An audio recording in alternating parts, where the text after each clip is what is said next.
যে খবরের দিকে নজর রাখবো, মাতলার আরেক চর দখলের অভিযোগ এবার পরেশ রাম দাসের বিরুদ্ধে। নদীর চর দখল করে আশ্রম তৈরির অভিযোগ উঠেছে পরেশ রাম দাসের বিরুদ্ধে। দেখতেই পাচ্ছেন, শওকতের পর এবার নদী চুরির অভিযোগ আরেক তৃণমূল বিধায়কের বিরুদ্ধে। মাতলার আরেক চর দখলের অভিযোগ পরেশ রাম দাসের বিরুদ্ধে।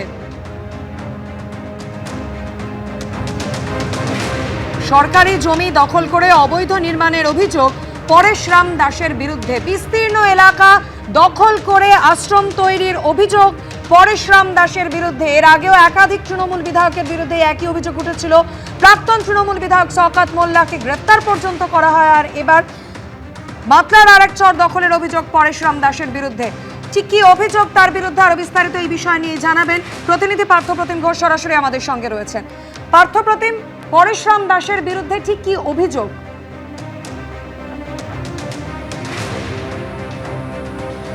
দেখো, মাতলার যে নদীর চর, সেই নদী দখলের অভিযোগ কিন্তু আরও এক তৃণমূল বিধায়কের বিরুদ্ধে। তুমি দেখেছো কয়েকদিন আগে এনআইএর আধিকারিকরা যখন যায় হচ্ছে শওকত মোল্লার খোঁজে, তার পরবর্তীকালে শওকত মোল্লার ছেলের রেস্টুরেন্ট দেখা যায় এবং সেক্ষেত্রেও কিন্তু অভিযোগ ওঠে এই রেস্টুরেন্ট হচ্ছে মাতলার চর দখল করে হয়েছে এবং তাকেও নোটিশ করা হয়েছিল। এবারে হচ্ছে যে মাতলার এক প্রান্তে যেমন আগের ক্যানিং পূর্বের যে আগের বিধায়ক ছিলেন শওকত মোল্লা, তার ছেলের বিরুদ্ধে এই মাতলার চর দখলের অভিযোগ উঠেছে, ঠিক মাতলার অপর প্রান্ত ক্যানিং পশ্চিমের বিধায়কের বিরুদ্ধেও কিন্তু এইরকমভাবে নদীর চর দখল করে বেআইনি নির্মাণের অভিযোগ। এবং যেমনটা তোমায় বলবো যে এসডিও ক্যানিংয়ের তরফ থেকে একটা নোটিশ পাঠানো হয়েছে ইতিমধ্যে, যে মাতলার যে চর, সেই চর দখল করে সরকারি জমি দখল করে সেখানে আশ্রম বানানো হয়েছে বলে অভিযোগ। এবং সেক্ষেত্রে কিন্তু এসডিওর তরফ থেকে একটা নোটিশ সার্ভ করা হয়েছে, যে নোটিশে স্পষ্ট করে বলা হচ্ছে যে প্রেসিডেন্ট বা সেক্রেটারিকে চাঁদমণি আশ্রম, এই চাঁদমণি আশ্রম যেটা হচ্ছে পরেশ রাম দাস তার মায়ের নামে এই আশ্রমটা খুলেছিল।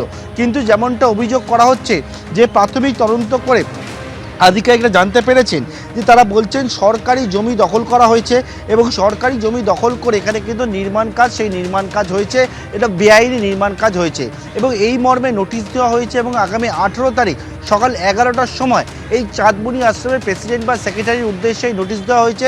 নোটিশ দিয়ে বলা হয়েছে দেখা করার জন্য।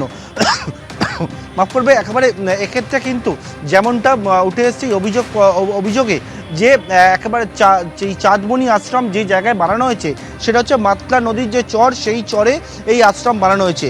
আর স্থানীয়রা এমনও অভিযোগ করছে যে আশ্রম বানানো হয়েছে এখানে বৃদ্ধাশ্রমের নাম করে, কিন্তু এখানে রিসর্ট হিসেবে ভাড়া দেওয়া হয়, এখানে পার্ক করা হয়েছে, সেখানে হচ্ছে বোটিংয়ের ব্যবস্থা রয়েছে।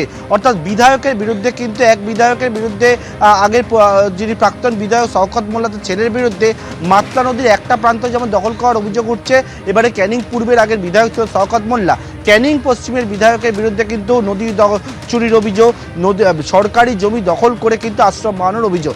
যেমনটা জানা যাচ্ছে 2021 সালে এই জায়গায় কিন্তু নির্মাণ কাজটা হয়েছিল এবং সেক্ষেত্রে হচ্ছে মাতলা প্লট নাম্বার 68 অর্থাৎ 68 নম্বর মাতলা প্লট, যার হচ্ছে এলআর প্লট নম্বর 6টি অংশ রয়েছে, সেই 6টি প্লট সেটা কিন্তু দখল করে এই বেআইনি নির্মাণ হয়েছে বলে অভিযোগ। এবং এই অভিযোগের পরিপ্রেক্ষিতে এসডিও ক্যানিংয়ের তরফ থেকে নোটিশ সার্ভ করা হয়েছে ইতিমধ্যে এই চাঁদমণি আশ্রম কর্তৃপক্ষকে। একদমই অবশ্যই পরেশ রাম দাসকে এসডিও দপ্তরে তলবও করা হয়েছে। পার্থপ্রতিম, তুমি আমাদের সঙ্গে থাকো, এই বিষয় নিয়ে স্থানীয় বাসিন্দারা ঠিক কি অভিযোগ করেছেন শোনাবো।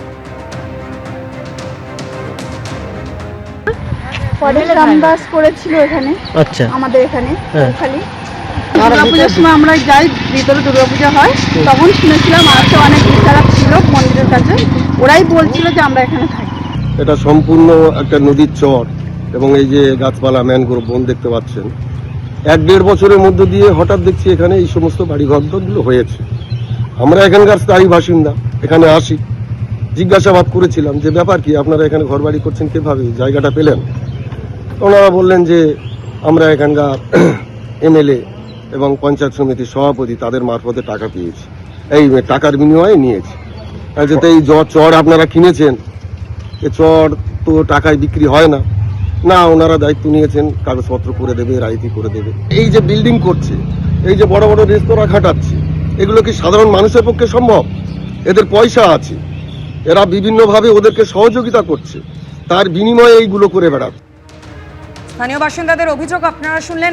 এবিপি আনন্দ, এগিয়ে থাকে, এগিয়ে রাখে।